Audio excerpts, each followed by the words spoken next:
Between the 1820s and the 1850s, the American economy experiences the beginnings of an industrial revolution, a change so profound that it transforms almost every aspect of life in the United States. This revolution is fueled by many factors, beginning with an explosive growth in population, and then a resurgence in immigration, governed by laws that had been enacted decades earlier. Congress sat down in 1790 to figure out who can be a fully participating citizen. And the clause that was written into that law, which was on the books for over 160 years, was free white persons. Now, one of the interesting things about that debate, when you go back and look at the records, is how little it was questioned, how natural it seemed to them that whiteness should be one of the prerequisites for citizenship, because they argued about whether Catholics could, they argued about whether former nobles from Europe could, they argued about various statuses of freedom and unfreedom, for example, indenture. They argued about a million things, but never once was it questioned that whiteness would be a prerequisite. And my own feeling is that if they had foreseen who was going to come in under the clause free white persons, they would have modified it or refined their thinking a bit, because it's clear that they were not envisioning millions of people from Ireland. They were not envisioning millions of people from Eastern Europe. But the clause itself was elastic enough and loose enough that that's ultimately who came over the next 4 or 5 generations. The biggest change in the 1840s and 50s is a tremendous influx of immigrants from Ireland and Germany into the United States, accelerated by the potato famine in Ireland during the 1840s. And a large number of people left Ireland looking for better economic opportunity, looking for food to eat. And many of them came to the United States, where they had some kind of hope of building an Irish community and sort of linking in with Irish immigrants who were already in the United States. It is men who come first. Some of those men end up going back. But women also come independently. They come as single women, they come as daughters, because there are so few prospects for them in Ireland. And they tend to take over jobs in the early textile mills in New England, but then spreading out to Pennsylvania and some of the Piedmont regions in the south. And as they begin to work in those mills, they begin to save substantial amounts of money, which sometimes that gets sent home to families. Sometimes it gets used to buy a small boarding house or to keep a home in which a woman hopes or expects to set up a family when she marries. So there is, even for women, then that hope of moving out of wage labor. The number of German immigrants also expands during the 1840s and 50s. In part, they're fueled by the Revolution of 1848 in Germany. The Germans tended to immigrate to the center of the country and immigrate into agricultural areas. Many of them did stay in cities, but a larger proportion of Irish immigrants stayed in cities versus the German immigrants. And that's why you get a slightly different character and a slightly different reaction to the two populations. Some native-born Americans are clearly dismayed by the increased number of immigrants. So on the one hand, you have an economy that seems to require all of the peoples of the world, and on the other hand, you have a polity that that is incredibly exclusive. And one of the stories of American history over time is those exclusivities kind of breaking down, or at least the circle of we the people becomes wider and wider over time, always with fierce contests. One of the things that both German and Irish immigrants had in common that really bothered quote-unquote native-born Americans in the 1840s and 50s was liquor consumption. And they were seen stereotypically as very intemperate peoples, especially in the case of the Irish, of sort of brawling, unruliness, in many cases dishonesty. And it's also true that native-born Americans drank as well. But that centrality of alcohol in those two cultures became the site of a whole host of other stereotypes about those immigrant populations. non-Anglo-Saxon whiteness, if you will, never carried the penalties that other racial designations have in this country. But nonetheless, it's true that they're seeing distinct races who are posing distinct problems for what they see as proper Americanism and the polity as it should exist, ideally. The Industrial Revolution is also fueled by improvements in transportation. Until the 1820s, roads are the primary link between the East Coast and the country's interior. Hauling goods across country, given the conditions of the roads, is expensive. Albert Gallatin, who was a Swiss emigre to the United States, had ideas early on that canals would be a good way to enhance both the transportation and the trade in the United States. His political allies like Henry Clay sort of adopted Gallatin's vision of internal improvements, as they were often called, while they continued to push for federal government control and federal government investment in canals. Many of the states also saw some of the benefits of canals. Canals not only link distant parts of the country, they also encourage domestic trade. It's not so much just trading with Europe that caused the economy to get better, but the fact that Americans could trade more with themselves and outside the East Coast. This trade also caused prices to go down very, very quickly for transportation. When the Erie Canal opened in 1825, certain transportation costs plummeted, which made it possible for whole new kinds of trade activity to take place. Railroads are in their infancy during the 1820s and 30s, but in a relatively short period of time, they overtake the canals and all other modes of transportation. Somebody got the idea of taking wooden tracks with carts that had been used to haul ore out of the ground for a long time and actually putting them out on the surface of the earth, and you could haul things much longer distances that way. First they were just going to use horses to pull these things along, but then this other invention, the steam engine, comes along, and somebody gets the idea of putting a steam engine on a cart, and it can pull a whole lot more than a horse can. So you have the development of the steam railroad, which is this enormously revolutionary invention, and then they also discover you could put steam engines on boats, and then you can go upstream very quickly and easily. So you get steamboats on the Hudson and some of the eastern rivers, but then sooner or later on the Ohio and the Mississippi, and they are carrying that cotton and pork and wheat and flour and lumber and all this stuff eastward, where it can be processed into goods. So this transportation revolution, if you will, works hand in glove with this market revolution to create an economic basis for Western expansion. Inadvertently, railroads also usher in a surge in communications. The telegraph lines that follow the path of the tracks provide a means for journalists to find out what's happening in other parts of the country. Americans were absolutely obsessed with newspapers of all varieties. People would borrow one another's newspapers. People would read them out loud in public spaces. Often very large sheets of newsprint would be posted on the outsides of buildings so that people could come and read news as they walked by. And so it's very interesting to think about the population of the United States being absolutely fueled by this thirst for communications. One of the things that the technological revolution created was the steam press, in which you could turn out thousands of copies of a paper in no time at very low cost and sell them all for a penny.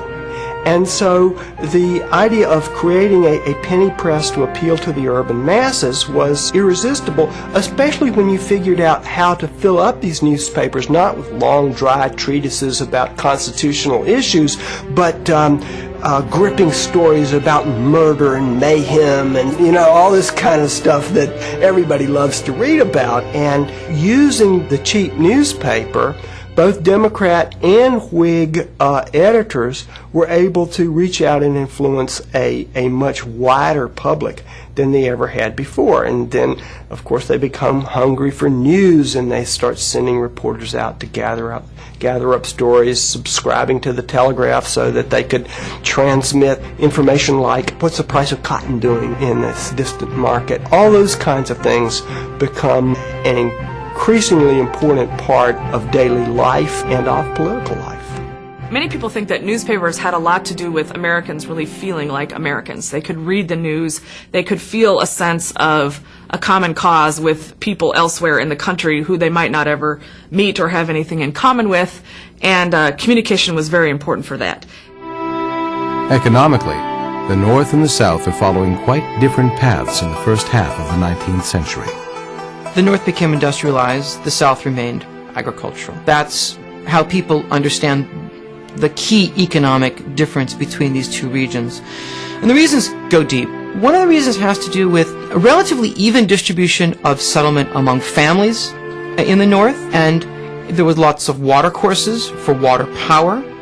But more than that, the North was a place where there was a vast amount of technical knowledge. Technological changes in the 19th century allowed for much greater energy, much greater work energy to come out of the mills, really the blueprint for the modern factory. It would be a myth to think that technology alone caused the Industrial Revolution in the United States. For one thing, factories in the United States started out not being mechanized at all. A factory was just a way to organize the labor of a business. Started out in businesses like shoe manufacturing or cloth manufacturing, bringing together people who would have been small contractors or worked in their own homes, both men and women, under one roof, funded by a corporation that owned the products of the labor instead of the family owning the products of the labor. When you add to that system of organization, that business idea of a factory, something like mechanization that can allow you to do more work more quickly, then you start to get the kind of industrial development that we might associate more with something called an industrial revolution. It used to be that the shoemaker would do everything. He would take your order face to face, he would trace your foot on a piece of paper, and then he would go to work cutting out the leather and making the whole thing, and then he would be the one who took your money when you came to pick it up. Under the new system, they use standardized measurements. They don't measure your foot anymore. Somebody cuts hundreds of uppers all at the same time. Somebody else stitches the sole together. Somebody else sews the upper to the sole. And finally, you have hundreds of shoes which go into a barrel and go onto one of those canal boats and go out to Cincinnati, and then somebody buys them in the general store. Well, the worker who took enormous pride in being able to make a whole shoe is suddenly given the choice of just sewing soles together or finding another job. And it turns out that sewing a sole together requires so little skill that you will pay that person much, much less than the highly skilled shoemaker who could make the whole thing. Industrial development also begins to take hold in the Old Northwest. Cincinnati and St. Louis and then later Chicago become centers of activities like meatpacking, manufacturing rather than simply agricultural processing organizations. They also start to become centers for manufacturing of agricultural implements. I mean, a famous example, of course, is McCormick and the Reaper Works in Chicago. And so these cities start to acquire roles as both processors of agricultural produce and distributors of agricultural technology. And there's a lot of debate among historians of what's really driving this change. Is it demand among consumers for more goods, or is it the supply of more goods? So if you have new technologies, for example, it allows you to produce a greater amount of cotton or a greater number of chairs, but that doesn't matter if no one wants to buy such things. In these decades, the country also witnesses the emergence of a new generation of entrepreneurs, daring, imaginative, and occasionally ruthless. Many of the very earliest industrialists had made their money in trade of various kinds. One of the best examples of this is the earliest mechanized textile mills in the United States, Samuel Slater's Brown and Almy Company in Rhode Island. Moses Brown had become a Quaker, and he wanted to find something better to do with his money than the slave trade. Now, cotton cloth is not totally removed from slave labor, but it's at least a few more steps comfortably removed. Other kinds of merchants would pool their money or would come together and invest in corporations. You do find banks willing to float loans by the 1820s, say, but usually it's people who made money in trade and then got interested in producing the goods that would enable them to trade on a much larger scale. Patterns of ownership in manufacturing vary to some extent from region to region. For example, in Philadelphia textile manufacturing, there's a much higher degree of ownership of relatively small mills by individual proprietors or partnerships rather than by these nascent corporate organizations. And some economic historians have suggested that that actually made for a more flexible ability to adapt in hard times than larger operations in New England. But a good deal of manufacturing, as we would understand it, still takes place in very small shops, often under the supervision of owner workers who have grown up from being people skilled in the trade and have hired workers in to assist them. The average size of workforce in a manufacturing establishment, taking the United States as a whole, is something like 9. It's still very small. The numbers may seem small, but recruiting a labor force is a major challenge in the early years of the factory system. The first industrial workers were women. They were farm women who, in a relationship between their families and the mill owners, came to work at the mills, were paid a wage, part of the money going back to their families. They lived in dormitories, they were carefully supervised, they were educated, they published newspapers, and they created fabric for an Atlantic trade. In some industries like shoes, whole towns, let's say Lynn, Massachusetts, just sort of snapped up whole families of workers, men, women, and children who had family shoe shops as sort of wage workers in shoe manufacturing.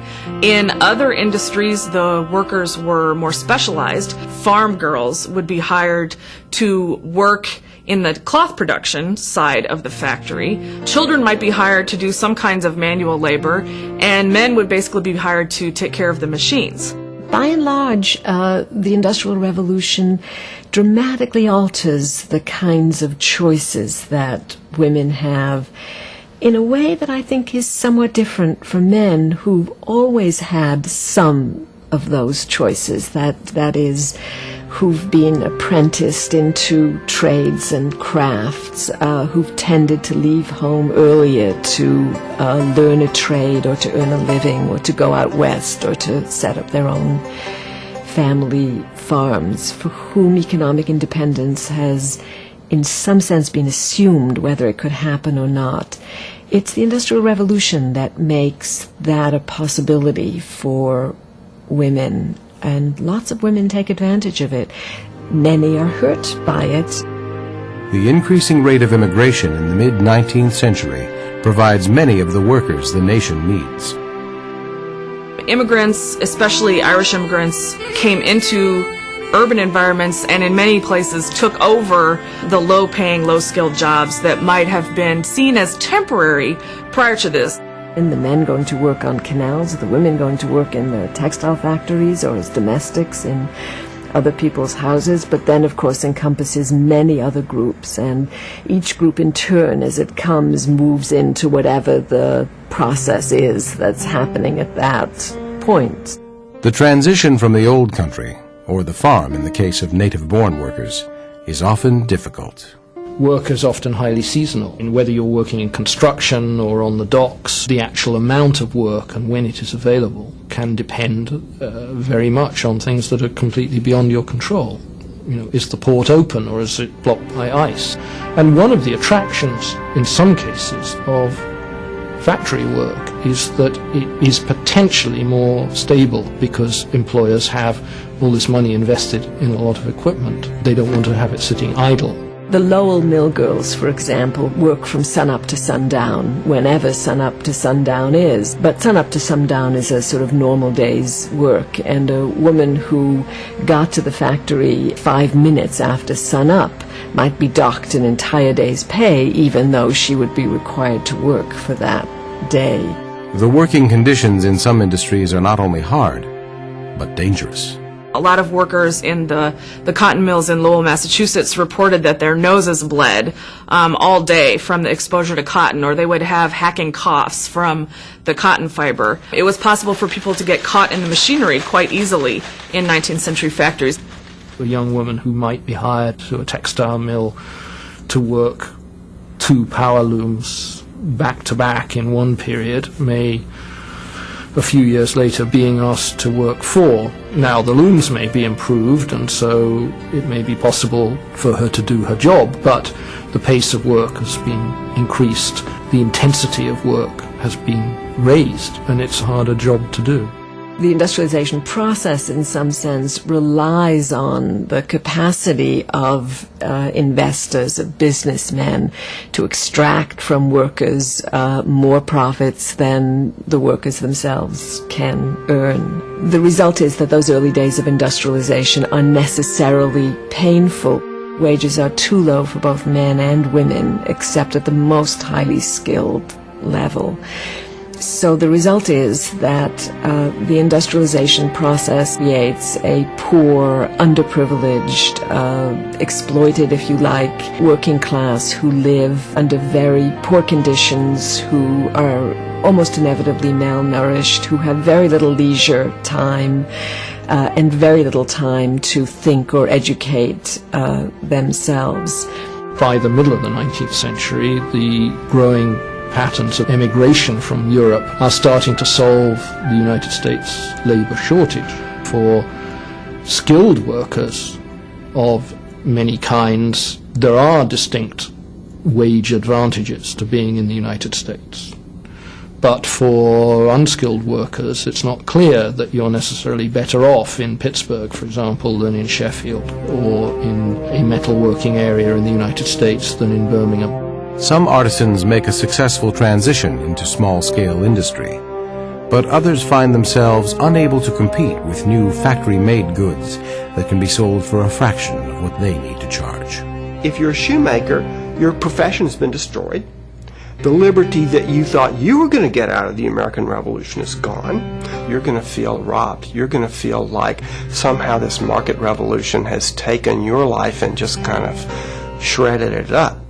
Social historians tell about the experience of the first of the journeymen, craftspeople, artisans, who found themselves in those new and much more tightly disciplined forms of wage labor in the early 19th century. More clearly under the discipline of the employer, more clearly subject to changes in the market so that they could be thrown out of work more quickly, subject to market fluctuations, subject to price. They began to feel that they themselves had become a kind of a saleable good, and some of them called it wages slavery, the slavery of working for wage labor. It was new, and it was, for some of the radical labor movement leaders, really very profoundly disturbing, both as a social condition and as an internal condition of themselves. It isn't really until the 1830s and the 1840s that workers start to think about creating something bigger than the local union, something that can cut across town lines, can cut across state lines, what we think of as national unions. And they're a really tough sell in the United States. And so they began to argue that one had rights to one's labor, one had rights to one's freedom, even when one worked in a contract for someone else. One had rights in the political sphere, even if one didn't have a piece of land or a normal and formal element of property. The other side of that story, of course, is the ways in which all these rights claims were resisted. So we can't take too much pride in an idea that the rights in America just always unfold. In truth, they're always contested. And one way that workers protest is to stop work, to strike. And in fact, many of those earliest strikes, the strikers are taken to court. And actually, Philadelphia shoemakers, for example, are prosecuted for conspiracy, for striking for better wages.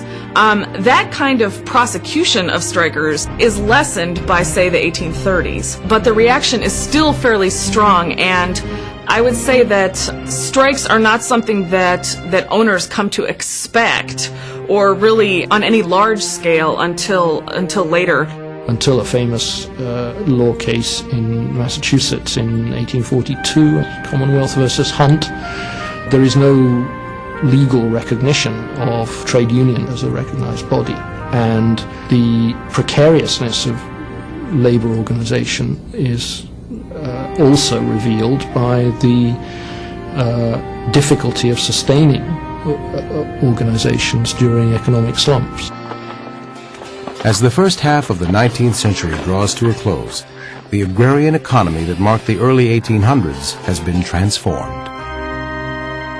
The United States has developed a major manufacturing sector that is beginning to challenge the industrial nations of Europe.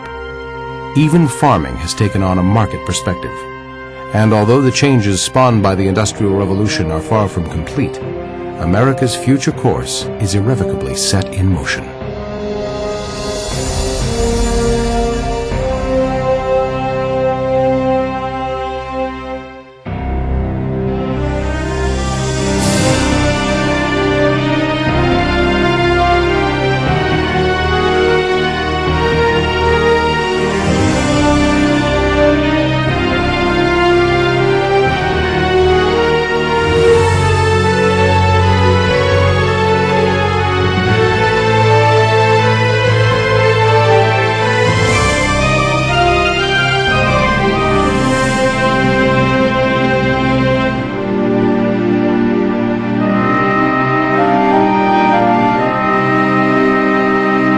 Unfinished Nation is a 52-part American history series. For more information about this program and accompanying materials, call 1-800-576-2988 or visit us online at www.intelecom.org.